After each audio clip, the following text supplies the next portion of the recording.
Hello मेरे प्यारे बच्चों, क्या हाल चाल। बढ़िया साहब। प्यारे बच्चों, आज के इस वीडियो में हम फिजिक्स के एक ऐसे टॉपिक का निपटारा करने वाले हैं जो बोर्ड एग्जाम में हर साल पूछा जाता है। हर साल मतलब हर साल पूछा जाता है। अब चाहे एक सेट में आए, चाहे दो, चाहे तीन, लेकिन हर साल पूछा जाता है। इतना ज्यादा इंपॉर्टेंट है, वो भी पूरे 5 नंबरों में। तो चलिए हम देख लेते हैं इस टॉपिक का निपटारा कैसे करना है। टॉपिक हमारा है गॉस का नियम कह ले या गॉस की प्रमेय, गॉस थ्योरम। काफी मजेदार टॉपिक है। जिनको भी डर लगता है कि ये है वो है, कुछ नहीं है बच्चों। फिजिक्स आप अच्छे से समझ गए ना, तो इससे आसान कुछ लगेगा ही नहीं। तो चलिए देख लेते हैं कि गॉस की प्रमेय होती क्या है और यही अपने को प्रूव करना है। तो सबसे पहले बच्चों गॉस की प्रमेय क्या है उसको देखते हैं। देखिए गॉस का जो नियम है या गॉस की प्रमेय है, ये क्या कहता है कि किसी बंद पृष्ठ से गुजरने वाला वैद्युत फ्लक्स उस पृष्ठ पर लगे कुल आवेश का 1/ε0 गुना होता है। ठीक, मतलब ये नियम क्या कहता है कि भाई किसी बंद पृष्ठ से, कोई बंद पृष्ठ है, अभी हम इसको दर्शा रहे हैं, तो उससे गुजरने वाला जो वैद्युत फ्लक्स होगा, वैद्युत फ्लक्स बोले तो जो फाई ई होगा बच्चों, जो वैद्युत फ्लक्स होगा वो कह रहा है कि उस पृष्ठ पर लगे कुल आवेश का, कुल आवेश मतलब क्या है भाई, क्यों है, तो कुल आवेश का 1/ε0 गुना होता है। यही कहता है। इसको अगर हम सही से लिखना चाहेंगे भैया तो क्या लिख सकते हैं, फाई ई बराबर Q/ε0। और यही आज हमको क्या करना है, प्रूफ करना है। यही क्या करना है भैया, हमको प्रूफ करना है। क्लियर। चलिए अब शुरू करते हैं बच्चों, शुरू करते हैं इसको अच्छे से समझना। सबसे पहले हम क्या करते हैं कि मान लेते हैं कि कोई काल्पनिक गॉसियन पृष्ठ। देखिए गॉसियन पृष्ठ क्या होता है, तो वैद्युत क्षेत्र में एक ऐसा पृष्ठ जो मतलब हम काल्पनिक पृष्ठ मान लेते हैं और वो एक बंद पृष्ठ हो, तो उसी को कहते हैं गॉसियन पृष्ठ। तो हम क्या करते हैं कि भाई मान लेते हैं कि क्या है कि कोई गॉसियन पृष्ठ है। इस तरह से हमने एक गॉसियन पृष्ठ मान लिया। ठीक, अब उसके बाद क्या करते हैं कि माना इसमें इसके बीच मतलब कहीं पर मान लेते हैं कि किसी बिंदु O पर हम एक प्लस Q आवेश ले लिए हैं। ठीक है, क्या किए बच्चों, प्लस Q आवेश कहां पर, बिंदु O पर। तो हम बिंदु O मान ले रहे हैं, यहां पर कोई प्लस Q आवेश हमने क्या किया, ले लिया। ठीक, अब उसके बाद मानते हैं कि माना इससे R दूरी पर, ठीक, इससे क्या करते हैं कि भाई R दूरी पर इसके पृष्ठ पर क्या करते हैं कि भाई कोई बिंदु हम क्या करते हैं यहां पर P मान लेते हैं। R दूरी पर क्या है बच्चों, कोई बिंदु P है। ठीक, अब यहां से पूरा अगर हम इसको घेरा बना देते हैं तो इस वाले भाग का जो क्षेत्रफल है, तो भाई छोटा भाग है, क्षेत्रफल छोटा होगा बच्चों, तो इस वाले भाग का जो क्षेत्रफल है वो क्या है, तो वो है D है। क्लियर, वो क्या है, D है। अब उसके बाद मान लेते हैं कि भाई यहां पर क्या है, ये वैद्युत क्षेत्र वेक्टर E है और ये DA के साथ क्या करता है, थीटा कोण बना लेता है। इतनी कहानी समझ में आ गई। उसके बाद हम क्या करते हैं बच्चों, इसको मिला देते हैं। भाई इसको हमने क्या किया, इसको यहां से ये मिला दिए और इसको ये मिला दिए। ठीक है, अब इस वाले छोटे से जो भाग है यानी DA, यानी इसका जो क्षेत्रफल है वो छोटा है, भाई पूरे का क्षेत्रफल निकालेंगे A होगा, तो इस वाले का DA है, छोटा है। अब इस क्षेत्रफल द्वारा मान लेते हैं कि यहां पर बिंदु O पर आंतरिक जो घन कोण है, यानी इस छोटे वाले भाग का ये आंतरिक जो घन कोण है वो क्या है, तो हम मान लेते हैं कि जो घन कोण है भाई इसका वो क्या है, D ओमेगा है। तो इतनी कहानी समझ में आ गई। यही समझ गए बच्चों, पूरा डेरिवेशन चुटकियों में होगा। क्लियर। हमने क्या किया कि माना एक गॉसियन पृष्ठ है जिसके बिंदु O पर हमने एक प्लस Q आवेश ले लिया है। अब बिंदु O से R दूरी पर, भाई इसको दूरी हमने दर्शाया नहीं है, तो ये जो R दूरी पर, ठीक है, ये वाली जो दूरी है, जो ये नीली लाइन दिख रही है आपको, तो माना R दूरी पर क्या है भैया, एक बिंदु P है। ठीक, R दूरी पर एक बिंदु P है। फिर मान लेते हैं कि इसका जो क्षेत्रफल है वो इस छोटे से भाग का क्षेत्रफल DA है। ठीक, और ये इसमें क्या होता है, जो वैद्युत क्षेत्र है E वो DA के साथ क्या है, थीटा कोण बना लेता है। अब इस डीए, माना डीए जो ये छोटा सा क्षेत्रफल है, इसके द्वारा बिंदु O पर आंतरिक जो घन कोण होगा वो क्या है, डी ओमेगा है। तो अब क्या करें हैं, चलिए शुरू करते हैं। तो भाई अब हम लिखेंगे, सबसे पहले हम लिखेंगे बच्चों कि प्लस क्यू आवेश के कारण, इस आवेश के कारण इस बिंदु पर हम निकालेंगे सबसे पहले वैद्युत क्षेत्र की तीव्रता। तो लिखेंगे प्लस क्यू आवेश के कारण, आवेश के कारण P पर तीव्रता। तो सबसे पहले हम वैद्युत क्षेत्र की तीव्रता निकालेंगे बच्चों। तो क्या हो जाएगा भाई, वैद्युत क्षेत्र की तीव्रता E बराबर क्या होता है, 1/4 pi epsilon not Q upon R square, यही तो होता है, ये वैद्युत क्षेत्र की तीव्रता हो गया। अब उसके बाद क्या करेंगे कि हम इस छोटे से क्षेत्रफल यानी डीए के द्वारा यहां पर निकालेंगे घन कोण।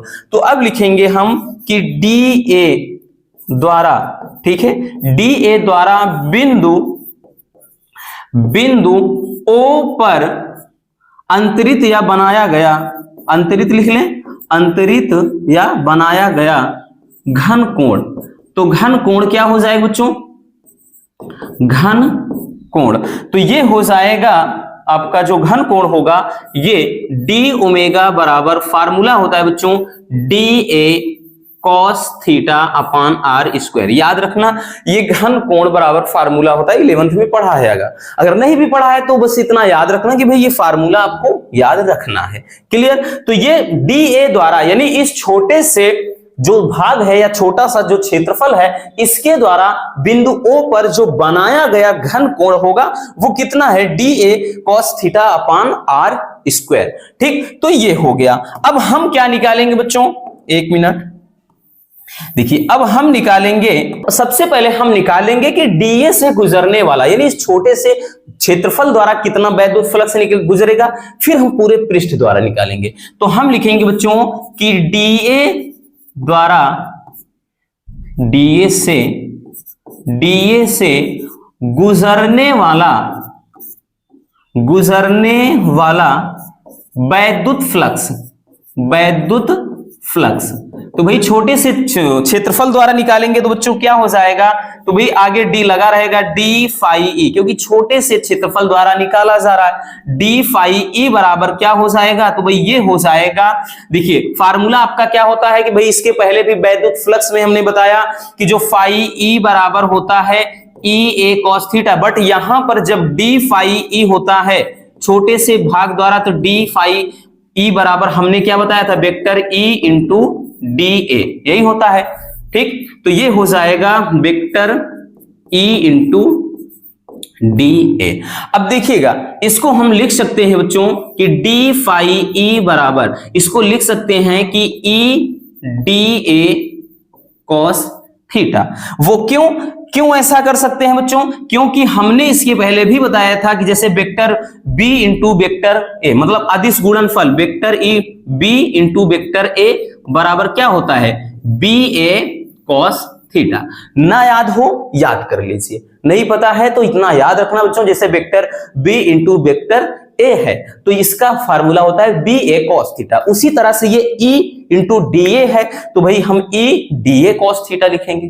क्लियर, इतना हो गया बच्चों। चलिए अब उसके बाद क्या करते हैं भाई, आगे देखते हैं। ये फार्मूला याद रखना, ठीक, ये फार्मूला हम क्या करेंगे भाई, यहां पर क्या लिखा था हमने लिखा था कि फाई ई बराबर, सॉरी डी फाई ई बराबर क्या लिखा था बच्चों, E into D A cos theta. ठीक, क्या था, कॉस थीटा। अब वही फार्मूला लिख देते हैं भाई। फार्मूला का मतलब ये है जो ई का वैल्यू है, तो डी फाई ई बराबर, ई का मान क्या माना था, 1/4 pi epsilon not Q upon R square. मानने की जरूरत नहीं है ना, क्योंकि इतने बराबर वही फार्मूला होता है। ये देख सकते हैं आप कि ई बराबर 1/4 pi epsilon not Q upon R square. तो इसी को हमने क्या किया बच्चों, यहां पर ये ए का मान पूरा का पूरा पुट कर दिया है, इनटू क्या बचा, ये बच गया आपका डी ए कॉस थीटा। इतना। अब इसको थोड़ा सही से लिख सकते हैं कि डी फाई ई बराबर, इसको अगर हम सही से लिखेंगे बच्चों तो Q upon 4 pi epsilon not. अब इसको अगर हम साथ लिखेंगे तो D A cos theta upon R square. इतना। अब DA cos theta upon R square इतने बराबर कुछ होता है, ना पता हो तो देख लो भैया कि यहां पर DA cos theta upon R square इसके बराबर क्या है, डी ओमेगा।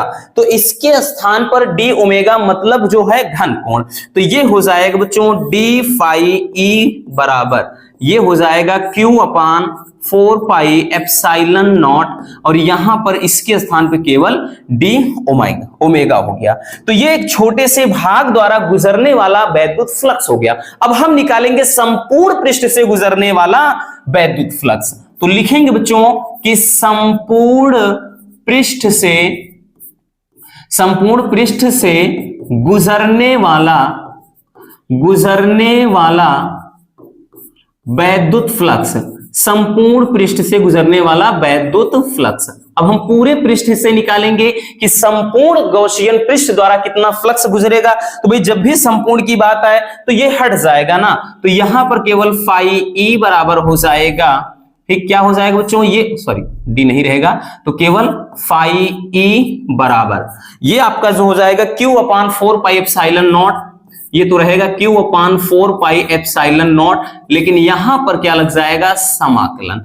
समाकलन इसलिए बच्चों इसमें ध्यान से समझिएगा कि भाई यहां पर एक छोटे से मतलब इस छोटे से भाग द्वारा अंतरित घन कोण डी ओमेगा था। अब समाकलन का मतलब ये होता है कि संपूर्ण पृष्ठ द्वारा कितना घन कोण होगा।